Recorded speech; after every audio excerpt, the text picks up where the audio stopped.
Next, please. May I come in, sir? Come in. Thank you, sir. Assalamu alaikum, sir. Walaikum salam. Have a seat, beta. Thank you, sir. You kindly have mic lगा लें. Briefly introduce yourself. My name is Muhammad Irfan and I come from Pattoki and recently I passed my BSc from Government College Ukada. अच्छा, तो currently आप क्या करते हैं? Sir मैं part time job करता हूँ कौन सी जॉब करते हैं? टीचिंग की सर, किस जहाँ पे? पत्तोकी में सर। ये स्कूल है या कोई ट्यूशन सेंटर है? सर स्कूल में, कौन सा school? Little grammar scholar school. ये पत्तोकी के अंदर है या बाईपास में? सर पत्तोकी के अंदर है। अच्छा, तो इसके अलावा आप क्या करते हैं? कोई हॉबीज, कोई आप बुक रीडिंग, कोई इस तरह की कोई काम? जी सर, जिस तरह के मेरा सब्जेक्ट जो कि है पार्ट टाइम जॉब टीचिंग की करता हूँ, तो लिहाजा सर मेरी जो हॉबी है वो बुक रीडिंग है। कौन कौन सी बुक्स रीडिंग करते हैं आप? Just like mathematics and physics. Okay, कौन सी क्लासेस की ओवरऑल? नो सर, 9th और 10th की। अच्छा, तो मुझे काइंडली आप बताएंगे कि आप पाकिस्तान आर्मी को क्यों ज्वाइन करना चाहते हैं? क्योंकि आप अभी तो करंटली तो आप काम कर रहे हैं, फिर क्यों आर्मी को क्यों ज्वाइन करना? क्योंकि तो सर ज़ाहिर होता है कि हर इंसान की एक एम्बिशन होती है, हर इंसान का लाइफ में गोल होता है जिसे अटेन करना होता है, जिसके लिए इंसान स्ट्रगल करता है। तो मेरा जो गोल है सर कि वो पाकिस्तान आर्मी को ज्वाइन करना है और मेरी फर्स्ट प्रायोरिटी लाइफ की ये है कि मैं पाकिस्तान आर्मी को ज्वाइन करूँ। अच्छा, तो आप पाकिस्तान आर्मी को ज्वाइन करना चाहते हैं? जी सर। और भी बहुत से प्रोफेशन है, लाइक आप टीचिंग तो ऑलरेडी कर रहे हैं, कोई नैब की जॉब, कोई आईबी की, कोई पुलिस में, तो आप आर्मी की क्यों जॉब करना चाहते हैं? सर मेरा इंटरेस्ट पाकिस्तान आर्मी में है, लिहाजा इसलिए मैं पाकिस्तान आर्मी को ज्वाइन करना चाहता हूँ। अच्छा, आर्मी को ज्वाइन करने का आपका बेसिकली मकसद क्या है? सर अगर पाकिस्तान आर्मी की हिस्ट्री को देखा जाए तो पाकिस्तान आर्मी ने अपनी हिस्ट्री में बहुत मैंने पूछा पाकिस्तान आर्मी ज्वाइन करने का मकसद क्या है बेसिकली? सर लाइक आप फाइनेंशियली तौर पे करना चाहते हैं या वैसे आपका कोई इंटरेस्ट है? सर ऐसे पता है कि हर इंसान जो भी जॉब करता है फाइनेंशियली तो करता है, लेकिन एक इंसान का इंटरेस्ट होता है और एक नहीं, तो फिर आपका मुल्क के लिए तो कोई जज्बा नहीं है, आप तो फिर फाइनेंशियली कर रहे हैं, तो फिर तो ऑलरेडी आप टीचिंग की जॉब कर रहे हैं, तो खैर आप उधर ही करें।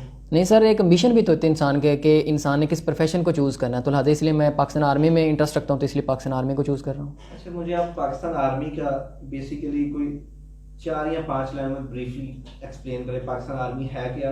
पाकिस्तान आर्मी का वजूद कब आया? पाकिस्तान का बेसिकली जो आर्मी है उसके बारे में मुझे। सर अगर इस इब्तदा से बात की जाए तो क्या हमें पाकिस्तान के बाद पाकिस्तान आर्मी की तादाद भी बहुत कम थी और पाकिस्तान के पास इस तरह के वसाइल भी नहीं थे कि कौन से साल में पाकिस्तान की आर्मी? सर 1947 के बाद से आर्मी का, अच्छा, तो पाकिस्तान आर्मी की तादाद भी कम थी और हमारे पास इतने वसाइल भी नहीं थे, लेकिन फिर भी हमने अपने हिम्मत और हौसले को की बुनियाद पर हमने इस तरह के कारनामे सर अंजाम दिए हैं कि दुनिया सोचने में मजबूर हो गई है। क्योंकि पाकिस्तान का अगर पाक भारत जंग की बात की जाए तो उसके बाद अगर सन 2002 के बाद पाकिस्तान में वार और टेरर का आगाज़ हुआ तो पाकिस्तान ने इस तरह के ऑपरेशन किए, रद्दुल अफ़साद, ज़रबुल अरब जैसे, और पाकिस्तान ने कम तादाद होने के बावजूद भी ने बहुत अच्छे तरीके से कॉप अप किया। जो ऑपरेशन रद्दुल फसाद है, ये कौन से आर्मी चीफ थे जब ये स्टार्ट किया गया? जनरल राही शरीफ। किस साल में किया गया? मे भी सर सन 2017 में। आई डोंट नो, 2016 नहीं था? सर मैं भी मेरे लिहाज से तो सन 2017। Okay, current army chief? Sir general Qamar Javed Bajwa. अच्छा, आप मुझे बता सकते हैं कितने आर्मी चीफ हैं जिन्होंने अपनी ड्यूरेशन के दौरान एक्सटेंशन ली है? सर मेरे ख्याल से तो 2 हैं। पहला आर्मी चीफ है जनरल परवेज़ कियानी, जिन्होंने सन 2010 में जनरल वज़ीर आज़म यूसुफ रज़ा गिलानी के दौर हुकूमत में एक्सटेंशन 3 साल की दी गई थी। उसके बाद रिसेंटली जो चल रहे हैं जनरल कमर जावेद बाजवा। अच्छा, आप मुझे बताएंगे पाकिस्तान आर्मी के पास जो बेस्ट फाइटर है उसका नाम क्या है? पाकिस्तान के पास जो बेस्ट फाइटर जेट है वो है F-15 और 16 F-17 नहीं है सर, लेकिन अगर कंपेयर किया जाए तो F-16 इज़ बेटर देन आपके F-17। ख्याल में F-17 बेस्ट है, तो जो 27 या 8 फरवरी को इंडिया और पाकिस्तान की कोलिशन हुई थी उसमें उन्होंने फिर F-17 क्यों यूज़ किया था? सर अगर देखा जाए तो ये F-16 जो दिया गया है वो पाकिस्तान को अमेरिका ने दिया है, तो ये अमेरिका की टेक्नोलॉजी इसमें यानी कि यूटिलाइज़ की, इस्तेमाल की गई है। तो अगर वो हवा में उसे बंद करना चाहे तो बंद भी कर सकता है, उसके इंजन वगैरह को लॉक कर सकता है। लेकिन जो F-17 की देखा जाए तो वो चाइना की मदद से पाकिस्तान ने बनाया, तो लिहाजा पाकिस्तान ने बेटर समझा कि F-17 को यूज़ किया जाए। Current army chief? General Qamar Javed Bajwa. Headquarter? Rawalpindi में सर। नाम? Sorry sir. आपको उनके हेडक्वार्टर का नहीं पता? आपको नाम नहीं पता आर्मी के हेडक्वार्टर का? Sorry sir. अच्छा, तो आप मुझे बताएं कि बेसिकली जो ये पेंटागन है यानी कि अमेरिका का जो आर्मी का हेड है, ये किस जहाँ पे? सर वाशिंगटन डीसी में। इसको पेंटागन क्यों कहा जाता है? सर जिस तरह के वर्ड से ज़ाहिर होता है, पेंटा के मैंने पाँच होते हैं और गोन के मैंने कोने, यानी कि वो इस तरह का होगा कि उसके कोने 5 होंगे, लिहाजा उसका नाम इसलिए पेंटागन रखा गया। आप मुझे बता सकते हैं कितने आर्मी चीफ हैं जिन्होंने मार्शल लॉ लगाया? जी सर। नाम? जन Sorry, कितने? 4 सर। नाम बताइए। General Ayub, general Yahya, general Ziaul Haq और जनरल परवेज़ मुशर्रफ। सबसे ज्यादा जो मार्शल लॉ का क्रिएशन था वो कौन से जनरल का था? Maybe sir general Yahya का। नहीं। अच्छा, तो आप मुझे बता सकते हैं जो सबसे बेस्ट मिसाइल है पाकिस्तान के पास वो कौन सा? सर पाकिस्तान के पास जो सभी मिसाइल वो बेस्ट हैं, लेकिन अगर देखा जाए तो हतफ जो है, हतफ 8 के तौर पर जो भी बनाया जा रहा है वो क्रूज़ मिसाइल है। अभी तक उसका तजर्बा किया गया और पाकिस्तान को फ़ौज को नहीं दिया गया अभी तक। उसकी रेंज बहुत ज़्यादा है सर, कितनी रेंज है? 4000 किलोमीटर तक की रेंज है उसकी। ये जमीन से हवा में या हवा से जमीन में, किस तरह रेंज है? ये सर ज़मीन से हवा में। अच्छा, तो आप मुझे अभी बताएंगे ये आप कंट्री जो अरब में हो रही हैं चीज़ें, मतलब इसराइल को दूसरे कंट्री एक्सेप्ट कर रहे हैं, लाइक दुबई ने भी कर लिया, ठीक है, यूएई ने, तो पाकिस्तान क्यों नहीं एक्सेप्ट कर रहा सब इसराइल को? जी सर, जैसा कि इब्तदा से देखा जाए तो कायद-ए-आज़म मोहम्मद अली जिन्ना ने कहा था कि हम इसराइल को तस्लीम नहीं करेंगे। तो लेकिन अभी रिसेंटली देखा जाए तो पाकिस्तान ने उसके सामने, हमारे प्राइम मिनिस्टर ने उसके सामने 2 ऑप्शंस रखी हैं इसराइल के सामने कि हम उसे किस तरह एक्सेप्ट कर सकते हैं। तो पहली तो कंडीशन ये रखी है कि वो इस बात को तस्लीम करे कि फ़लस्तीन एक आज़ाद रियासत है और उसे उनके यानी कि लोगों को उनका आज़ादी का हक़ दिया जाए। उसके बाद जो दूसरी कंडीशन रखी गई है वो सर ये है कि हाँ, वो तस्लीम कर इस बात को हमने स्टार्ट से लेकर अब तक फ़लस्तीन के लोगों पर जुल्म और बर्बरियत की है। तो अगर ये दोनों कंडीशनों को वो एक्सेप्ट करता है इसराइल, तो हम भी एक्सेप्ट करते हैं कि इसराइल एक रियासत के तौर पर है। तो आप मुझे बताओ वो कौन सा इस्लामी कंट्री है जिसने सबसे पहले इसराइल को एक्सेप्ट किया था? Sorry sir. अच्छा, ये तो हो गया बेसिकली जनरल नॉलेज आपका सारा। अब आर्मी के रिलेटेड आ जाते हैं। आप मुझे बता सकते हैं तुर्की ने मिसाइल खरीदा है अमेरिका से, उस मिसाइल का नाम क्या है? Sorry sir. DGNDMA का नाम बताइए। रिसेंटली तो sir lieutenant general Mohammad Afzal. और करंट? सॉरी सर, उसका नहीं पता। DGISI का नाम? लेफ्टिनेंट जनरल फैज़ हमीद। अच्छा, ये जो लेफ्टिनेंट और मेजर जनरल में क्या फ़र्क है? लेफ्टिनेंट जनरल और मेजर जनरल? सर अगर स्केल के हिसाब से देखा जाए तो जो लेफ्टिनेंट जनरल का स्केल होता है वो ज़्यादा होता है as compare to major general. तो जो ये कोर्ट कमांडर होता है, ये होता तो लेफ्टिनेंट जनरल है, तो ये कोर्ट कमांडर क्यों कहते हैं? तो उसके अंदर एक कोर आती है जिसका वो हेड होता है, इसने उसे डील करना होता है। ये फ्रंटियर जो होती है आर्मी के अंदर, ये क्या होती है? Sorry sir. अच्छा, ये क्रिटिकल क्वेश्चन है, आपने मुझे आंसर देना है। पाकिस्तान में अगर वाटर को सेव करना हो तो कौन से 2 प्रोसेस के आपने बताना है डैम के अलावा? सर अगर देखा जाए तो पाकिस्तान में जो बहुत ज़्यादा पानी है, हर साल ना सैलाब की नज़र हो जाता है। हमारे पास इस तरह के वसाइल नहीं है कि हम उसे यूटिलाइज़ कर सके बेहतर जगह पे। और अगर देखा जाए तो पाकिस्तान में नहरी निज़ाम बहुत ज़्यादा कमज़ोर है। पाकिस्तान में इस तरह के बहुत से इलाके हैं जहाँ पर पानी कन्वे नहीं हो सकता और पाकिस्तान की वो ज़मीनें ज़ेर-ए-आब नहीं आती नहरी निज़ाम की वजह से। तो इसलिए अगर हम अपने नहरी निज़ाम को बेहतर करें तो हम पानी को अपनी जगह पे, यानी कि आपाशी के निज़ाम में, जिस तरह कि हमें पता है कि ज़राअत हमारी बैकबोन के तौर पर पाकिस्तान में काम कर रही है, तो हम पानी को अपनी ज़राअत के शोबे में इस्तेमाल करके उससे फ़ायदा उठा सकते हैं। ठीक। अच्छा, मुझे आप बता सकते हैं सबसे लंबा जो डिस्टेंस है बॉर्डर का वो किस कंट्री के साथ है पाकिस्तान का? I think sir Pakistan Afghanistan के दरमियान। नहीं। कितनी है डिस्टेंस, कितना? 2252 किलोमीटर। अच्छा, पाकिस्तान का जो बॉर्डर है किस किस कंट्री से अटैच है? पाकिस्तान का अगर सर ईस्ट की बात की जाए तो पाकिस्तान का बॉर्डर जो है इंडिया के साथ, और अगर सर हम बात करें नॉर्थ की तो चाइना के साथ, और अगर बात करें वेस्ट की तो ईरान और अफ़गानिस्तान हमारे साथ हैं, और अगर साउथ की बात करें तो उसमें अरेबियन सी आ जाता है। अच्छा, ईरान के साथ जो है। जी सर। अच्छा, आप मुझे बताएंगे सबसे ज़्यादा किस बॉर्डर पे टेंशन है? पाकिस्तान और भारत के बॉर्डर पे। अच्छा, आप मुझे बताएं, अब दुनिया की तरफ चलते हैं हम। दुनिया का जनरल नॉलेज है आपके पास? जी sir. Capital of Australia? Sir Canberra. अच्छा, और इंग्लैंड का कैपिटल? London sir. यूके क्या चीज़ है? यूके सर यूनाइटेड किंगडम है। इसमें चंद रियासतों के इल्हाक़ की वजह से ये एक 8 स्टेट वजूद में आई थी। तो अभी रिसेंटली देखा जाए तो वो ब्रेग्जिट का वो मामला पेश आया जिसमें वो उसका सर नाम मुझे भूल गया, उस कंट्री ने इससे अलहदगी, यूके से अलहदगी अख्तियार की है। In my side this is my last question. Okay, आपने 2-3 लाइनों में अपने बारे में तो बता दिया आपने, आर्मी के बारे में मुझे ना फाइनल जो आपका आप जॉब क्यों करना चाहते हैं उसके बारे में ब्रीफली बस बताएं मुझे। सर मैं पाकिस्तान आर्मी में पहली तो बात मैंने ऑलरेडी बता दी कि मेरी एम्बिशन है और मैं ख़ुद को यानी कि अपने एम्बिशन को यूटिलाइज़ करना चाहता हूँ, अपने आप को सर्व करना चाहता हूँ पाकिस्तान आर्मी के लिए और अपनी कंट्री के लिए। लिहाजा टीचिंग भी बेहतर यानी कि है प्रोफेशन, लेकिन मेरी फ़र्स्ट प्रायोरिटी पाकिस्तान आर्मी है। लिहाजा मैं अपने आप को सर्व करना चाहता हूँ पाकिस्तान आर्मी में, ताकि फाइनेंशियली तो फ़ायदा होता ही होता है हर जॉब में, लेकिन मैं अपनी जो है अपनी काबिलियत को यूटिलाइज़ करना चाहता हूँ अपने मुल्क की तरक्की के लिए। ओके ठीक सर। मैंने आपको डॉक्यूमेंट्स पढ़े हैं, आपकी जो बीएससी है वो डबल मैथ फिजिक्स के साथ है। जी अगर सर। मैं फिजिक्स और मैथ से कोई क्वेश्चन करूँ तो आप उसका जवाब दे सकते हैं। जी सर। न्यूटन ने टोटल कितने कानून लिखे थे? सर न्यूटन ने 3 कानून बयान किए थे। पहला कानून कौन सा है, वो क्या कहता है? पहले कानून की जो डेफिनेशन है वो क्या है? सर न्यूटन का पहला कानून कहता है कि अगर एक जिस्म रेस्ट में है तो वो रेस्ट में ही रहना चाहता है, और अगर एक जिस्म मोशन में है तो वो मोशन में रहना चाहता है। कब तक? जब तक हम उस पर कोई अप्लाई खुद से फोर्स नहीं करते। और इसका तीसरा कानून क्या है? सर अब न्यूटन अपने तीसरे कानून में कहता है कि हर एक्शन का एक रिएक्शन होता है जो मकदार में मसावी और सिमत में मुखालिफ होता है। पहले और तीसरे कानून में कोई फ़र्क है, आप बता सकते हैं? जी सर। न्यूटन का सर पहला कानून जैसा कि डेफिनेशन से ज़ाहिर होता है कि वो बयान कर रहा है कि अगर एक जिस्म रेस्ट में है तो वो रेस्ट में रहना चाहता है, और एक जिस्म मोशन में है तो वो मोशन में।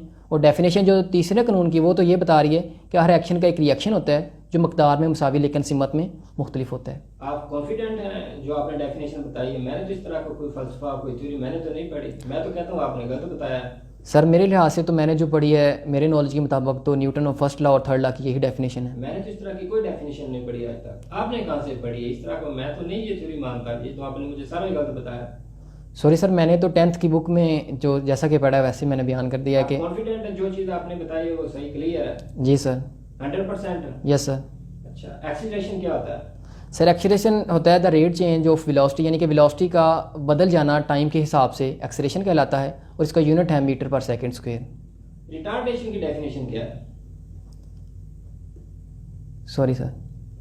रिटार्डेशन की डेफिनेशन नहीं आती आपको? आपने डबल मैथ फिजिक्स की है, यानी बीएससी की फिजिक्स पढ़ी है, एफएससी की पढ़ी है, मैट्रिक की, यानी आपको रिटार्डेशन की डेफिनेशन नहीं आती? आप तो ऑलरेडी पढ़ा भी रहे हैं, तो आपको ये डेफिनेशन तो आनी चाहिए थी। Sorry sir. अच्छा, पाइथागोरियन थ्योरम क्या होता है? सर पाइथागोरस के थ्योरम के मुताबिक हाइपोटेन्यूस का स्क्वायर इक्वल होता है अगर बेस का स्क्वायर प्लस परपेंडिकुलर का स्क्वायर। राइट ट्रायंगल क्या होती है? सर राइट ट्रायंगल ऐसी ट्रायंगल होती है जिसमें एक एंगल कम से कम 90 डिग्री का होना चाहिए। अच्छा, राइट ट्रायंगल के अंदर कम से कम एक एंगल 90 का होता है? जी सर। दो एंगल भी 90 के हो सकते हैं राइट ट्रायंगल के अंदर? नहीं सर, जैसा कि डेफिनेशन में है कि उसका कम से कम मिनिमम एटलीस्ट 1 एंगल होना चाहिए 90 के इक्वल। अच्छा, ऑब्लिक ट्रायंगल क्या होती है? Sorry sir. ट्रिग्नोमेट्री की डेफिनेशन आती है आपको? जी सर। बताएं क्या होती है? Trigonometry the measurement of those angles whose consist of 3 sides. Tri का मतलब क्या होता है? सर ट्राई का मैंने होता 3। और गोनी का मतलब? कोने। ये जो ट्रिग्नोमेट्री लफ्ज है आपको पता है ये कितने लफ्जों से मिलके बना है? जी सर। कितने लफ्ज हैं? 3 सर। वो कौन कौन से हैं? ट्राई, गोनो और मैट्रिक्स। और तीनों को इकट्ठा करें तो इसकी डेफिनेशन क्या बनेगी? कि ऐसी यानी कि ट्राई का मैंने 3 होता है, गोनो, कोने और मैट्रिक्स पैमाइश, यानी कि ऐसी अशकाल की पैमाइश जो 3 साइड्स या 3 एंगल्स पर मुश्तमिल हो सकती हैं। ट्रायंगल के कितने एंगल होते हैं? 3 सर। अगर इनका हम सम करें तो वो किसके बराबर आएगा? Sorry sir. अच्छा, आपको ये डेफिनेशन नहीं आती? ये 9th क्लास का ये क्वेश्चन है, यानी कि जो मुसल्लस के जो जाविये होते हैं अगर इनको जमा करें तो ये 180 के बराबर आते हैं। ये तो कोई बच्चा भी बता सकता है 9th 10th वाला। आपने तो बीएससी डबल मैथ फिजिक्स के साथ की है। मैट्रिक्स की डेफिनेशन आती है आपको? जी सर। क्या होती है? Sir according to definition matrix, अगर हम चंद रियल नंबर्स को लें और इसे और मुरब्बी ब्रैकेट में यानी कि स्क्वायर ब्रैकेट में बंद कर दें तो हमारे पास जो शक्ल हासिल होगी वो कॉलम की होगी, मैट्रिक्स की होगी। स्क्वायर ब्रैकेट के अंदर ही बंद कर सकते हैं? ये क्या स्क्वायर ब्रैकेट क्या है? सर जिस तरह का कंसेप्ट दिया गया था थ्योरी के मुताबिक, हम अगर कॉलम बनाना चाहते हैं, मैट्रिक्स बनाना चाहते हैं तो हम रियल नंबर की कलेक्शन लेंगे और हम इसे स्क्वायर ब्रैकेट्स के अंदर बंद करेंगे। तो रो मैट्रिक्स क्या होता है? सर रो मैट्रिक्स ऐसा कॉलम होता है, ऐसा मैट्रिक्स होता है जिसमें कम से कम एटलीस्ट 1 रो होनी चाहिए। रैंक की डेफिनेशन आती है आपको? रैंक? जी सर। क्या होती है रैंक की definition? The number of non zero rows and columns in a given matrix is called rank of this matrix. 90 का आप 90% बता सकते हैं क्या होगा? जी सर। क्या होता है? 90 का 90% बताया। 81 सर। कॉन्फिडेंट है आप? जी सर। अच्छा, एक एसी है, मैंने 45,000 का खरीदा है, एक साल के बाद 15% कटौती करके आप बताएं मुझे कितना नुकसान हुआ? सर एसी 45,000 का एसी खरीदा हमने, जी सर। उसके ऊपर 15% 15% हमें नुकसान हुआ है, तो आप बताएं इस कदर मुझे फायदा हुआ है या नुकसान हुआ है? सर अगर 15% आपको लॉस हुआ है तो जाहिर बात है आपका यानी कि आपको नुकसान हुआ है। तो कितना नुकसान हुआ मुझे नहीं पता? पता है सर। तो क्या हुआ बताएं आप। 6,750 रुपये का सर। ट्रिग्नोमेट्री के फंक्शन कितने होते हैं टोटल? सर ट्रिग्नोमेट्री के 3 फंक्शन होते हैं और 3 ही उसके उल्ट होते हैं। टोटल कितने हो गए? 6 सर। 6। इवन और का पता है आपको? इवन फंक्शन कितने हैं और ऑड फंक्शन कितने हैं? सर अगर टोटल 6 फंक्शन है तो उसमें 3 इवन होंगे और 3 ऑड होंगे। ये किसने कहा आपको कि 3 इवन होंगे 3 ऑड होंगे? ये तो हो सकता है 4 इवन हो 2 ऑड हो। बाई काउंटिंग सर, जैसा कि 1 2 3 4 से ऑन 6 तक जाएंगे तो उसमें 3 इवन नंबर आएंगे और 3 ऑड। अच्छा, आपको अभी तक ये नहीं पता कि टोटल फंक्शन 6 हैं, इनमें इवन कितने हैं और ऑड फंक्शन कितने हैं? सेट की डेफिनेशन आती है आपको? Yes sir. क्या होती है? सर सेट की डेफिनेशन के मुताबिक अगर आप चंद अदाद को या एलिमेंट को कलेक्शन करें और यानी कि उनकी नेचर या खसूसियात एक जैसी होनी चाहिए। अगर सर एग्जांपल के तौर पर बयान करूं तो मैं जिस तरह के अगर कलर्स की बात करें उसमें रेड ग्रीन येलो ब्लैक वगैरह को कंबाइन कर देंगे तो हमें पता नज़र आ रहा है कि यहाँ पे ये सेट ऑफ कलर्स है। एम्प्टी सेट क्या होता है? सर जिस तरह के उसके वर्ड से जाहिर हो रहा है एम्प्टी का मैनी खाली होता है, यानी कि ऐसा सेट जिसमें कोई भी चीज़ ना हो, कोई एलिमेंट या कोई अदद कोई भी चीज़ ना हो उसमें, तो उसे हम एम्प्टी सेट कह सकते हैं। डेफिनेशन के अंदर आपने बताया ये कलेक्शन होती है डिफरेंट चीज़ों की। जी सर। लेकिन अभी आप कह रहे हैं कि खाली सेट एक सेट है। खाली सेट का मतलब इसके अंदर तो कोई एलिमेंट ही नहीं है। डेफिनेशन में आप बता रहे हैं, तो बताएं आप खाली सेट सेट है या नहीं है? अगर सेट है तो क्यों है? सर यानी कि एम्प्टी सेट या खाली सेट इस तरह की सेट होगा उसमें कोई चीज़ भी नहीं होगी। कोई इसकी एग्जांपल दें आप। खाली set sorry sir. Complex number की डेफिनेशन आती है आपको? जी सर। कोई इसकी एग्जांपल दें मुझे। स्ट्रेट फॉरवर्ड लिखें। z is equal to 3 + 5 iota. अच्छा, मेरे पास एक रियल नंबर है z = 5, ये कॉम्प्लेक्स है या नहीं है? सॉरी सर, इसमें हमारे पास सिर्फ रियल पार्ट है, लेकिन हमने बात की कि कम्प्लेक्स नंबर वो होगा जिसमें इमेजिनरी और रियल दोनों कंबाइन होंगे, तो ये नहीं होगा कम्प्लेक्स नंबर। आपने बीएससी में नहीं पढ़ा होगा कि every real number is a complex number but every complex number is not real number. Zero यूटा ऐड तो कर सकते हैं आप। Yes sir. हर रियल नंबर कॉम्प्लेक्स नंबर होता है। आप कह रहे हैं ये रियल है तो रियल ही रहेगा, ये कॉम्प्लेक्स नहीं हो सकता। Sorry sir. कॉन्जुगेट क्या होता है कॉम्प्लेक्स नंबर का? सर कॉम्प्लेक्स नंबर का कॉन्जुगेट होता है कि अगर हम उसमें आयोटा की साइन को चेंज कर दें, यानी कि प्लस की आयोटा की साइन है तो माइनस की कर दें, अगर माइनस की आयोटा की साइन है तो प्लस की कर दें। 10 का 90% क्या होगा? 10 का 90% कितना होगा? 9 सर। 9। जी सर। और 100 का 100% कितना होगा? सर 100 का 100% 100 ही होगा। और 1 का 10% कितना होगा? 1 का 10% सर 0.01। 35 का 80% क्या होगा?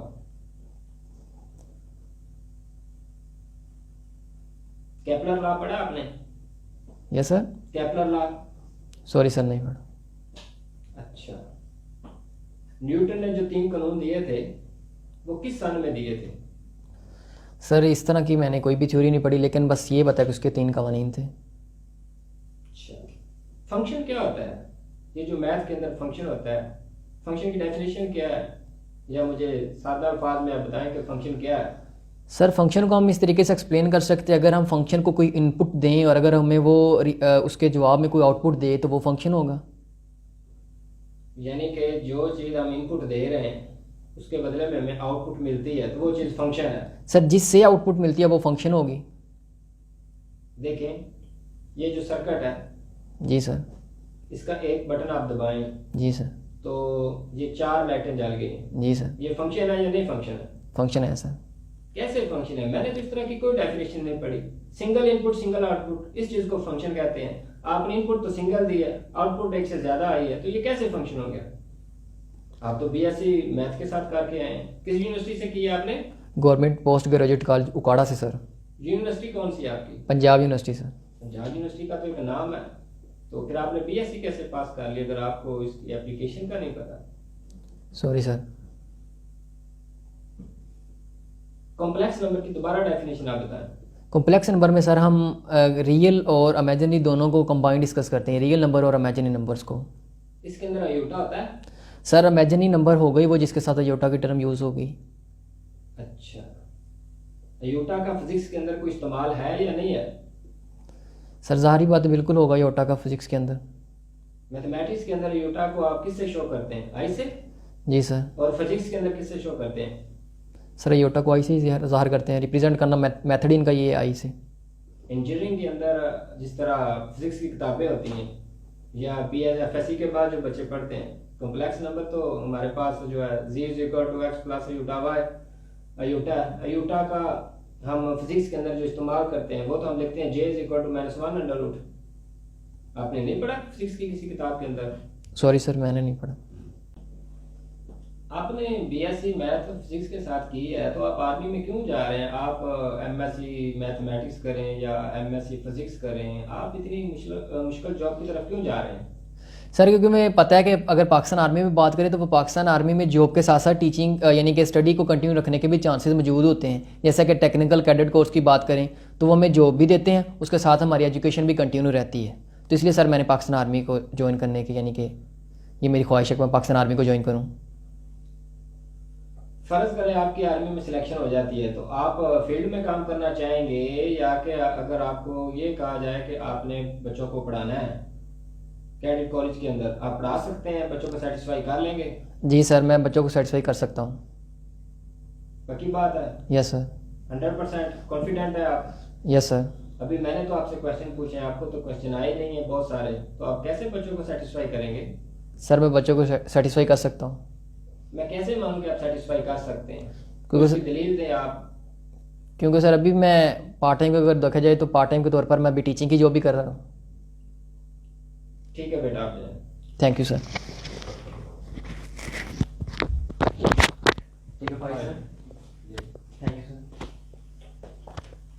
अच्छा सर, क्या डिसीजन है आपके इस बच्चे को लेके, सिलेक्ट करना है कि नहीं करना? मैंने बच्चे को एजुकेशन से मतलब बड़े मुश्किल सवाल किए हैं। बच्चे ने 75% मुझे ठीक आंसर दिए। मैं तो कहता हूँ बच्चे को एक मौका देना चाहिए। आपकी क्या राय है इसके अंदर? मैंने जो इससे करंट अफेयर के और आर्मी के रिलेटेड जो क्वेश्चन किए थे, इसने मुझे 80% आंसर दिए। तो मैं ये कहता हूँ एक बार बच्चे को एक मौका दे दे, मैं भी नेक्स्ट जो आगे कुछ बेहतर परफॉर्म कर सके। इसके अलावा फिर हम देखेंगे नेक्स्ट में क्या होता है। ओके ठीक है, ओके।